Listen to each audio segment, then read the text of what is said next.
पूरे देश का पेट भरने वाले अन्नदाता अपने खेतों से निकलकर अब अपने हक की लड़ाई के लिए दिल्ली के बॉर्डरों पर बैठे हैं और उनका साफ कहना है कि जब तक काले कृषि कानून वापस नहीं लिए जाते तब तक वे यहाँ से नहीं हटेंगे।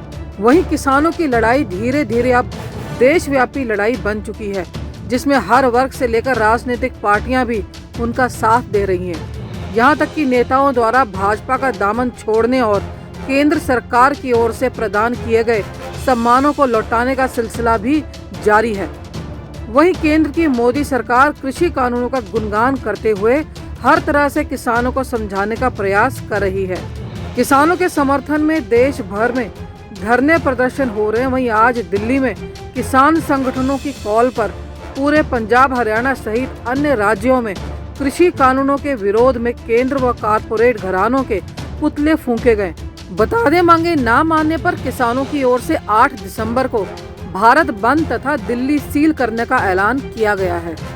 तो वहीं भारतीय किसान यूनियन एकता उग्राह की ओर से टीकरी बॉर्डर पर नरेंद्र मोदी का पुतला फूंकने के साथ साथ जबरदस्त नारेबाजी की गई। इस मौके किसानों ने ऐलान किया कि जब तक उनकी मांगे मानी नहीं जाती तब तक उनका संघर्ष जारी रहेगा। तो वहीं दूसरी ओर किसान संगठनों, कर्मचारी संगठनों एवं अन्य वर्गों की ओर से पीएम मोदी, गृह मंत्री मुकेश अंबानी तथा गौतम अडानी के पुतले फूके गए। कार्यकर्ताओं ने केंद्र सरकार को चेताया कि अगर इन तीनों किसान विरोधी कानूनों को रद्द नहीं किया गया तो 8 दिसंबर को भारत बंद के ऐलान में बढ़ चढ़कर भाग लिया जाएगा। तो वहीं दिल्ली में बैठे किसानों को लगातार समर्थन मिल रहा है। इसी के तहत सर्व जातीय खाप पंचायत के बैनर तले किसान कैथल के हनुमान वाटिका में एकत्र हुए और नारेबाजी करते हुए प्रधानमंत्री का पुतला फूंका। इस अवसर पर जिला प्रधान भरत सिंह बेनीवाल ने कहा कि केंद्र सरकार को किसानों की मांगे मान लेनी चाहिए, अन्यथा जो हालात पैदा होंगे उसके जिम्मेदार नरेंद्र मोदी ही होंगे। जानते हैं आगे उन्होंने क्या कहा।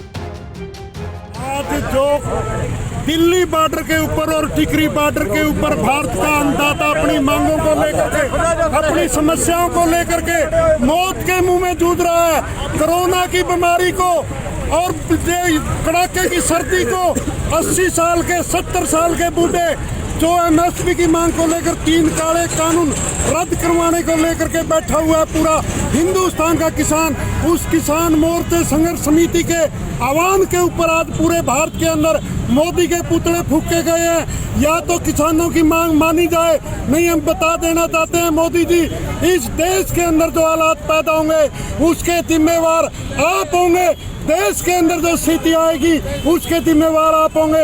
आज कैथल के अंदर रोष प्रकट किया और हम हमारी किसान संगठन को भारत की जितनी यूनियनें बैठी है उनको आह्वान, हम उनको अनुरोध करते हैं कि कैथल का सर्व जातीय खाप पंचायत चाहे किसान यूनियन के सदस्य है, 36 बिरादरी के सदस्य है, उनके लिए कुर्बानी देने के लिए जब भी उनका 8 तारीख को भारत बंद है, हम मीटिंग करेंगे 7 तारीख को और जिस जगह हम नहीं इकट्ठा होना है हम संदेश दे देंगे और पूरे के पूरे कैथल जिले के चाहे किसान है, चाहे मजदूर है, चाहे कर्मचारी है, चाहे व्यापारी है, चाहे आड़ती है, सभी वर्ग एक जगह इकट्ठा होकर के कैथल के अंदर पूर्णतः बंद करके दिखाएंगे।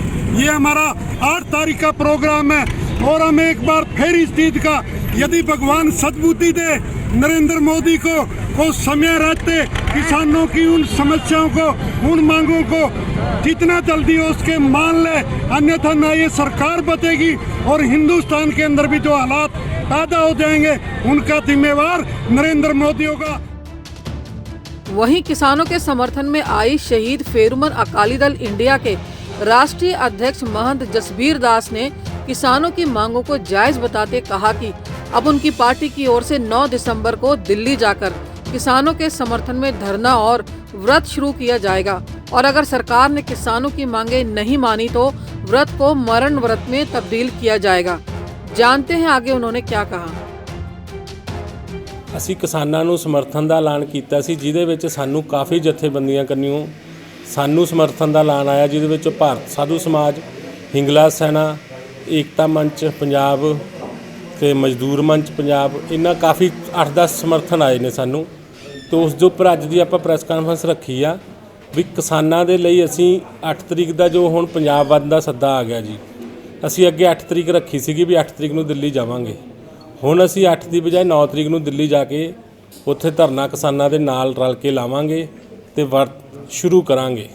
ਤੇ ਜੇ ਕਿਸਾਨਾਂ ਦੀਆਂ ਮੰਗਾਂ ਦੇ ਲਈ ਸਰਕਾਰ ਨਹੀਂ ਮੰਨੂਗੀ ਤਾਂ ਫਿਰ ਉਹਨੂੰ ਅੱਗੇ ਮਰਨ ਵਰਤ ਦੇ ਵਿੱਚ ਕਨਵਰਟ ਕਰ ਦਿੱਤਾ ਜਾਊਗਾ, ਜੋ ਕਿ ਸਰਕਾਰ ਦੀਆਂ ਜਿਵੇਂ ਲੱਗ ਰਹੀਆਂ ਪਾਲਿਸੀਆਂ ਉਸ ਹਿਸਾਬ ਨਾਲ ਲੱਗਦਾ ਨਹੀਂ ਵੀ ਸਰਕਾਰ ਇੰਨੀ ਜਲਦੀ ਮੰਨਣ ਵਾਲੀ ਆ।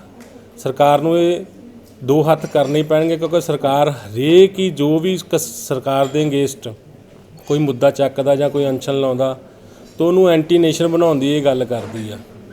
ਤੇ ਬਿਲਕੁਲ ਹੀ ਅੱਜ ਪਹਿਲੀ ਵਾਰੀ ਹੋ ਰਿਹਾ ਹੈ, ਜ਼ਿੰਦਗੀ 'ਚ ਅੱਜ ਤੱਕ ਕਦੇ ਨਹੀਂ ਹੋਇਆ ਗਾ। ਇਹ ਪਹਿਲੀ ਵਾਰੀ ਦੇਖ ਰਹੇ ਆ ਵੀ ਇਹ ਸਰਕਾਰ ਦੇ ਅੰਦਰ ਜੋ ਕੋਈ ਧਰਨਾ ਲਾਉਂਦਾ ਗਾ ਜਾਂ ਸੰਘਰਸ਼ ਕਰਦਾ ਉਹਨੂੰ ਐਂਟੀ ਨੇਸ਼ਨ ਦਾ ਦਿੰਦੇ ਆ। ਤੇ ਪੰਜਾਬ ਦੇ ਕਿਸਾਨ ਐਂਟੀ ਨੇਸ਼ਨ ਨਹੀਂ ਗੇ, ਪੰਜਾਬ ਦੇ ਕਿਸਾਨਾਂ ਕਰਕੇ ਆਪਣਾ ਹਿੰਦੁਸਤਾਨ ਚੱਲ ਰਿਹਾ, ਹਿੰਦੁਸਤਾਨ ਦੀ ਜਵਾਨੀ ਆ। ਤੇ ਜੇ ਪੰਜਾਬ ਦੇ ਕਿਸਾਨ ਨਾ ਹੋਣ ਤੇ ਹਿੰਦੁਸਤਾਨ ਬਿਲਕੁਲ ਵੀ ਨਾ ਹੋਵੇ। ਉਸ ਲਈ ਅਸੀਂ ਅੱਜ ਐਲਾਨ ਕਰਨ ਜਾ ਰਹੇ ਹਾਂ ਵੀ ਅਸੀਂ ਕਿਸਾਨਾਂ ਦੇ ਸਮਰਥਨ 'ਚ 9 ਤਰੀਕ ਨੂੰ ਰਵਾਨਾ ਹੋਵਾਂਗੇ। ਰਵਾਨਾ ਹੋ ਕੇ ਉੱਥੇ ਅਸੀਂ ਧਰਨਾ ਲਾਵਾਂਗੇ ਤੇ ਧਰਨੇ ਦੇ ਬਾਅਦ ਅਨਸ਼ਨ ਵੀ ਨਾਲ ਸ਼ੁਰੂ ਕੀਤਾ ਜਾਊਗਾ। ਤੇ ਜੇ ਅਨਸ਼ਨ ਦੇ ਵਿੱਚ नहीं मानते तो फिर मरण वर्त शुरू किया जाएगा। केंद्र सरकार की ओर से बनाए गए 3 कृषि कानूनों का विरोध थमने का नाम नहीं ले रहा।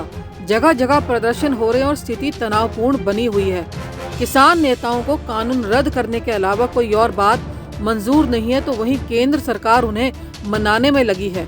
अब देखना होगा कि किसान नेताओं और केंद्र सरकार के बीच आज 5वें दौर की बैठक में केंद्र सरकार मोदी जी की मन की ही बात करती है या फिर किसानों की मन की बात सुनती है।